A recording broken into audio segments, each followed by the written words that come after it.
Two 6-year-old twin girls stood alone on a wide prairie trail, watching the only family they had ever known disappear into the distance. Their stepmother did not look back. There was no goodbye, no soft word, no promise, just a cold command to wait right here, followed by the sound of wagon wheels rolling away until dust swallowed everything. The girls' names were Anna and May, and they held each other so tightly their fingers hurt the prairie stretched around them, endless and silent and much too big for two small children. At first, Anna believed it was a mistake. She told herself their stepmother would turn back, that the wagon would reappear on the horizon.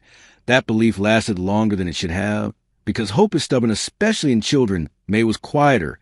She kept asking when they could stop, waiting. Her voice grew thinner each time the question went unanswered. The sun climbed higher, and the heat pressed down on them until the ground felt like it was burning through their shoes. They had been traveling west for weeks, leaving behind a life that had already been broken. Their real mother had died of fever 2 years earlier. Their father followed not long after, crushed beneath a fallen tree during logging work. The woman who replaced them never hid her resentment. She fed them, but never held them. She tolerated them, but never loved them. And now she had left them here on a nameless stretch of land with nothing but each other.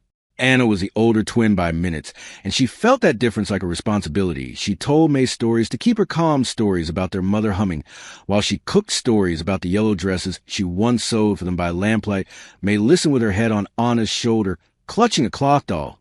So worn its fabric was nearly threadbare. The doll was named Elsie, and it had been with them since before everything went wrong. Hours passed. The wind whispered to the tall grass. Birds cried somewhere far away. May began to sway from exhaustion, and Anna knew they could not keep standing forever. They sat down, still holding hands, still facing the direction the wagon had gone, as if watching hard enough could make it return. Hunger twisted inside their stomachs, and thirst made their mouths ache. But neither girl complained. Much complaining felt useless. As afternoon leaned toward evening, Anna noticed clouds gathering far away. Dark and heavy rain could be a blessing or a danger out here. She did not know which was worse, staying where they were or moving without knowing where to go. She only knew she could not let May see her fear. So she spoke softly, telling her sister that they would be fine, that someone would come, that people did not leave children to die.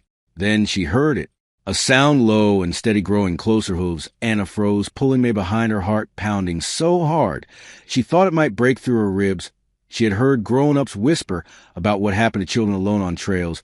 She did not know all the details, but she knew enough to be afraid. A single rider appeared over the rise, a man on horseback, broad-shouldered, moving with calm purpose. He slowed when he saw them and stopped several steps away.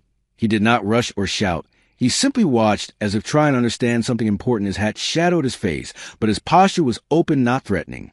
"Evening," he said quietly. "Are you girls lost?" Anna wanted to answer, but her voice failed. May whimpered, clutching her dress. The man dismounted slowly, keeping his distance. He reached into his saddlebag and took out a canteen. Setting on the ground between them, he stepped back again. "You look thirsty," he said. "Just water, nothing else." Anna hesitated. Then she took a small sip and felt cold, clean relief. She let May drink next, watching the man's hands, watching his eyes. Everything about him was careful, like he knew trust was fragile. "What are your names?" he asked. "Anna," she said. "This is May." The man nodded him. "Daniel Harper. My ranch is a few miles south. You should not be out here alone, especially with weather coming." Anna swallowed hard. "We are waiting for someone." The man looked at the empty trail, at the fading tracks. He did not argue. He did not call her a liar. He only said gently, "Someone who is not coming back." The truth landed heavy, and final. May began to cry. Anna felt tears rise, but forced them down the man's side like someone who understood more than he wanted to. "You can come with me for the night," he said. "Warm food, dry place tomorrow. We figure out what comes next. You do not owe me anything. And if you do not like what you see, I will bring you back here." Anna looked at her sister, at the darkening sky, at the endless land around them. She made a choice, not because it felt safe, but because staying felt worse. "Okay," she said quietly. The man nodded and held out his hand, and with that single moment, everything began to change. The horse moved slowly across the prairie as twilight settled around them. Anna held tightly to Daniel's belt with one arm, and to May with the other. The rhythm of the ride felt strange at first, but soon it became steady, almost calm. In the land rolled gently beneath them, grass bending in the wind, sky deepening from gold to purple. Anna watched the horizon, afraid that if she looked away, everything might vanish like it had before. May leaned back against Anna, her small body heavy with exhaustion. She had stopped crying, now worn out by fear. And waiting the cloth doll, Elsie was pressed between them like a promise that something familiar still existed. Daniel rode, without speaking, letting the silence stretch in a way that did not feel threatening. He did not rush the horse. He did not ask questions that hurt. After a while, shapes appeared ahead, low buildings clustered near a line of trees. A creek reflected the last light of the sky, smoke curled from a chimney, and the sight of it made Anna's chest ache. It looked like safety, even if she did not yet trust it. "That is the ranch," Daniel said. "Quietly, Harper Creek been here a long time." May lifted her head. "Is this where you live?" "Yes, just me and a few hands." They reached the yard, and Daniel dismounted first. He lifted May down gently, then helped Anna. Both girls stood uncertain, unsure where to put their feet. Now that the ground was solid again, Daniel tied the horse and gestured toward a small building set a little apart from the main house. "You can stay there tonight." He said, "It is clean and warm. I will bring food." Inside the small room was a table, 2 narrow beds, a wash basin, and a stove. The air smelled of wood and soap. Anna stood frozen, taking it in, afraid that touching anything might make it disappear. May climbed onto one of the beds and sat down as if her body had decided for her. Daniel returned with a pot of stew bread and thick blankets. He set them down and stepped back again, always back, never crowding eat. He said, "You need it." They ate quietly at first, then faster hunger. Finally winning, the food was simple but hot, and real Anna felt strength returning with every bite. May drank milk until it left a pale line on her lip, and Daniel almost smiled. When they finished, he cleared the dishes. "You can rest. I will be in the main house. If you need anything, call out." After he left the room, fell to, quiet Anna lay awake, listening to the wind and the distant sound of animals settling. She did not know how long. She stared at the ceiling before sleep finally took her. Morning came with birdsong and light. Anna woke first, startled by where she was, and she remembered May stir beside her, eyes wide. "He did not leave," May whispered. "No," Anna said, "he did not." They washed their faces and stepped outside. The ranch was alive. Men moved between buildings, horses stamped in corrals, and the smell of cooking drifted to the air. Daniel stood near the fence talking to a worker, but turned when he saw them. "Morning," he said. "Breakfast is ready." They followed him into the main house. The kitchen was large and plain, with sunlight spilling across the table. Plates waited, already filled, eggs, bread, potatoes, more food than Anna had seen in weeks. They ate while Daniel drank coffee. After a while he spoke. "I need to understand what happened yesterday. You do not have to tell everything, but enough so I know how to help." Anna swallowed. "Our father died," she said slowly. "Our stepmother took us west, then she left us on the trail. She told us to wait." Daniel closed his eyes for a moment, then opened them. "That was wrong," he said softly. "What happens now?" May asked, her voice shaking. "That depends," Daniel said. "I can take you into town, see if there is family or anyone looking for you, or I can let you stay here for a while we figure it out." Anna felt fear tighten. Her chest. Town meant strangers, questioned separation. She shook her head. "We want to stay together." "You will," Daniel said. "Immediately, I will not separate you." Something in his voice felt solid, like a fence post driven deep into ground. Anna believed him without knowing why. "You can stay here for now," he continued. "You help where you can learn, go to school. When it starts, no one will hurt you here." "Why?" May asked quietly. Daniel looked at them both. "Because I found you, and because leaving you there would have haunted me the rest of my life." Anna reached for May's hand and squeezed it. Outside, the sun rose higher over Harper Creek Ranch, and for the first time since the wagon disappeared, the world felt like it might hold a place for them after all. Days passed at Harper Creek Ranch, slowly at first, then with a rhythm that began to feel real. Each morning, Anna and May woke to the sound of animals and men moving outside. At first, they moved carefully like guests afraid to take up space, but Daniel treated them the same. Every day, steady, calm fare, and that constancy began to soften something deep inside them. Anna helped in the kitchen, washing dishes, sweeping floors, learning where things belonged. May followed Daniel. Whenever he worked with the horses, she spoke softly to them, brushing their coats, feeding them apples. The animals trusted her almost immediately, and Daniel noticed. "You have a way with them," he said one afternoon, watching a young horse lower its head for her. May smiled shyly. Anna watched, wishing she also had something. She was good at something that proved she belonged. One evening, Daniel sat with him on the porch as the sun dipped low. The sky burned orange and pink, stretching endless in every direction. He cleared his throat. "I went into town today," he said. "I asked around. No one has reported missing children." The words hit Anna harder than she expected. No one was looking. No one cared enough to ask. So what does that mean? She asked. It means you are not going anywhere unless you want to, Daniel said. And I want to make this official. If you will let me. Anna stared at him. Official how? Guardianship adoption, eventually. May gasped, her hand flew to Anna's arm. You mean we could stay forever? Daniel nodded, if that is what you want. Anna felt fear rise sharp and sudden. Forever was a big word. Adults changed their minds. Forever was fragile. But Daniel had not rushed them, had not demanded gratitude or obedience. He had given them space and choice. Yes, Anna said, finally we want that. Daniel smiled, not wide, but real. Then we will do it right. Weeks later, a woman from the territory came to inspect the ranch. She asked questions, looked at everything, tested the walls and the beds. And even the way Daniel spoke to them, Anna answered, carefully standing tall, protecting what they had built. At the end, the woman nodded. You are safe here. She said, I will recommend approval. That night, Daniel brought home 2 small parcels, new dresses, boots that fit, hair ribbons. May laughed, spinning in circles. Anna ran her fingers over the fabric, stunned. You did not have to, she whispered. I wanted to, Daniel said. The adoption was finalized on a bright morning in town papers, signed hands, shaken names, written in ink that could not be erased. Anna Harper, May Harper. Daniel knelt in front of them. Afterward, you are my daughters now. He said, no one can take that away. Anna hugged him hard, surprised by how natural it felt. Years passed. The ranch grew, and so did they. May became known for her gift with animals, traveling the territory. As a veterinarian, Anna studied books and numbers, then words. She wrote about life on the prairie, about loss and belonging. They never forgot the trail or the dust or the waiting, but it no longer defined them. One evening, long after childhood had faded, Anna stood on the porch beside Daniel, and May watching the sun set over the land that had saved them. He stopped that day, May said softly. Yes, Anna replied, and because he did, everything changed. Life at Harper Creek Ranch settled into something steady, but it was not easy, and it was not perfect. The girls were safe now, but safety did not erase memory. Anna still woke some nights with her heart racing, certain she was back on the trail. May sometimes froze at the sound of wagon wheels or loud voices. Daniel noticed these things even when the girls tried to hide them. He did not force comfort. He did not tell them forget. Instead, he stayed present. He sat quietly when nightmares came. He spoke calmly.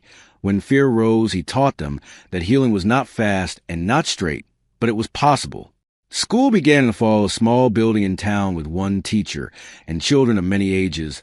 Anna was nervous the first day, holding May's hand as they walked inside. She felt eyes on them, whispers trailing behind. They were the girls in the trail, the ones the cowboy took in.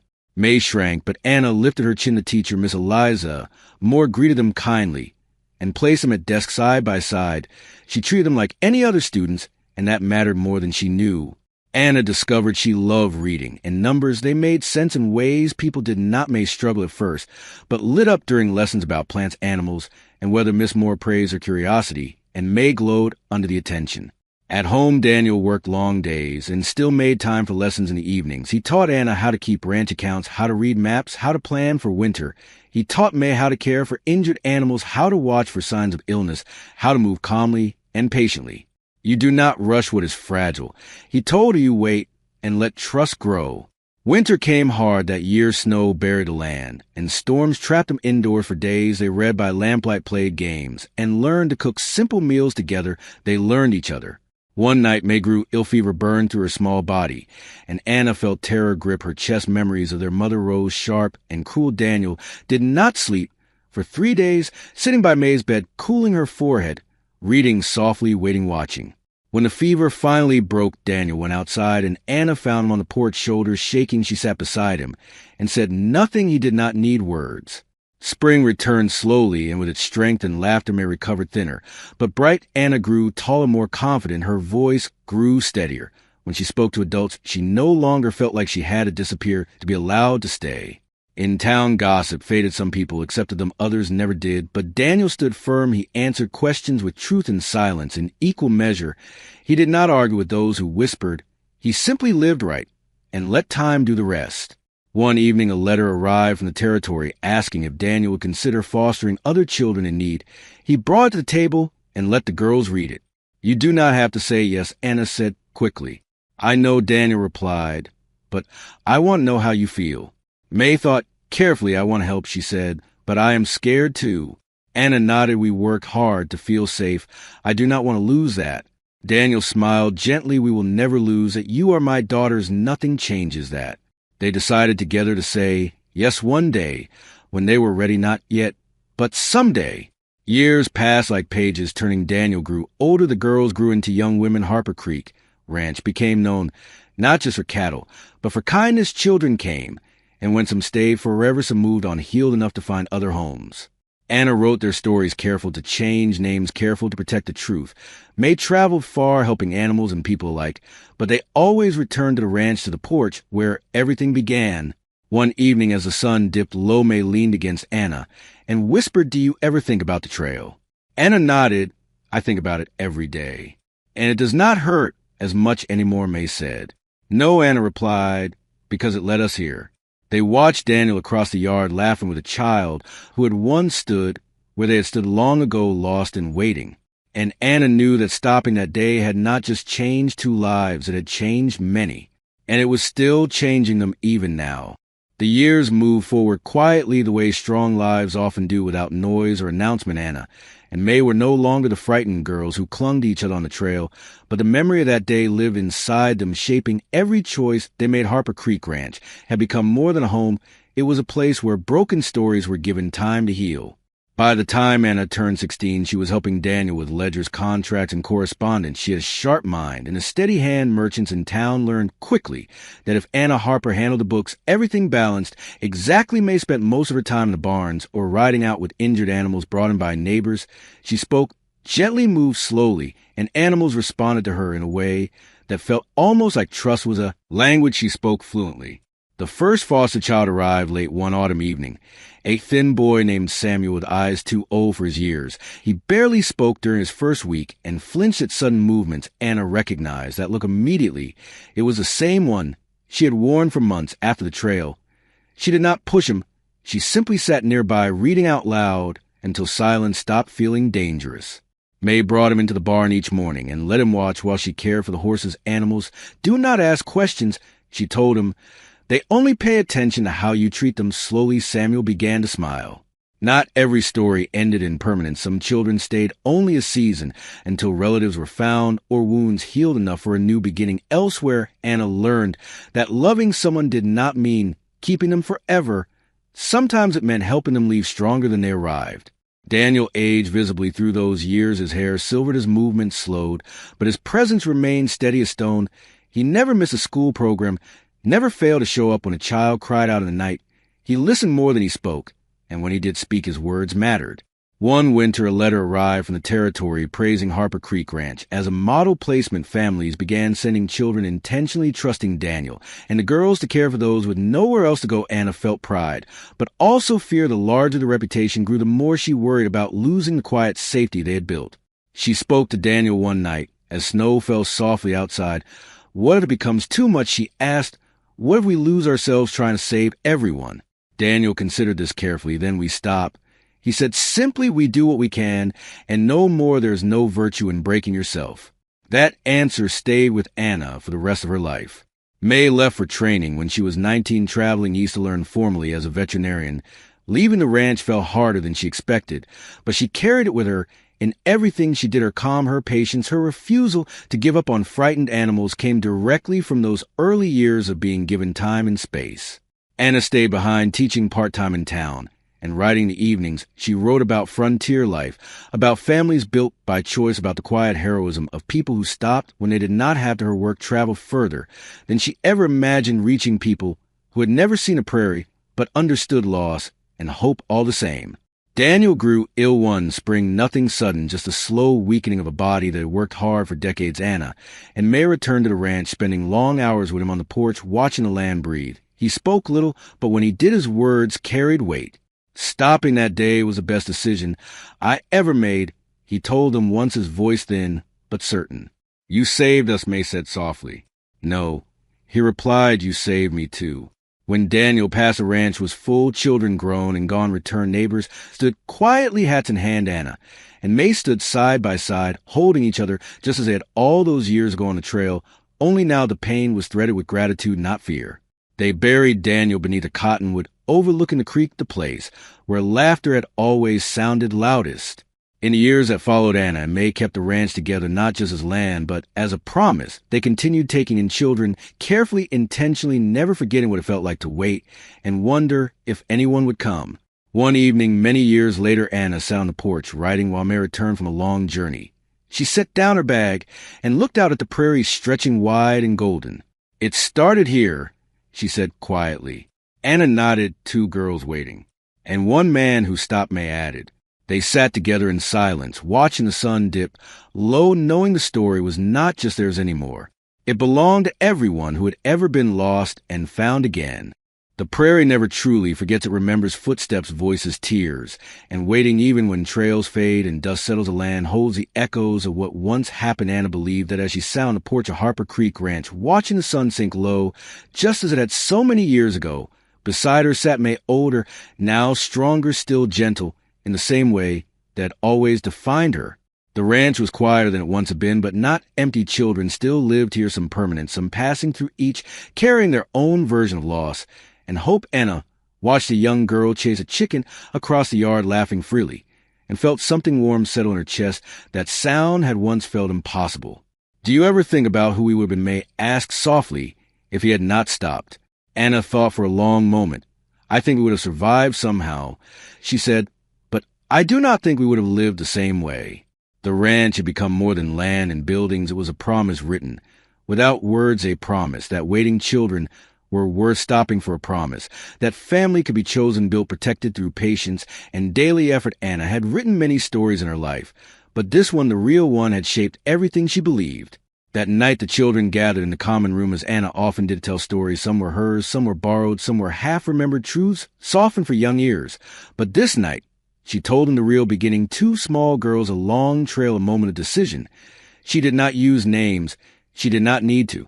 And when she finished, the room was quiet, the kind of quiet that meant something had landed deeply. One boy raised his hand.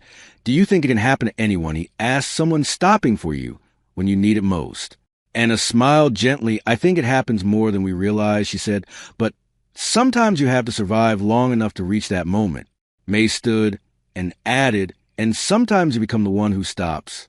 Years continued to pass. As they always do, Anna taught children to read and write and to believe that their stories matter. May traveled, and returned, always choosing the ranch as home. They never let Harper Creek become an institution. It stayed a family, sometimes messy, sometimes loud, always intentional. On the anniversary of the day, everything changed. Anna and May rode out together to the far edge of the land, where the prairie stretched wide and quiet. They dismounted and stood side by side, letting the wind move through their hair. "This is where it began," May said. "Not here exactly, but close." Anna nodded. Waiting was the hardest part. "But it was not the end," May said. "No," Anna replied. "It was the beginning." They stood there a long time, not speaking, remembering, not with pain, but with gratitude. The fear had faded into something softer, a reminder of how far they had come. That night, as stars filled the sky, Anna returned to her desk. She opened a fresh page and began to write again, not for herself alone, but for anyone who might hear these words and recognize something familiar. She wrote about loss and choice and the quiet power of stopping. She wrote about children who wait and adults who decide. And she wrote about how one moment of courage can change generations. And now this story reaches you wherever you are in the world. If you stayed until the end, thank you, truly thank you for listening to Anna and May and the journey that began on a prairie trail. If this story moved you even a little, please comment below and tell us what city or country you are watching from. I would love to see how far this story travels across the world. And remember, sometimes the smallest act, stopping, listening, choosing, can change a life forever.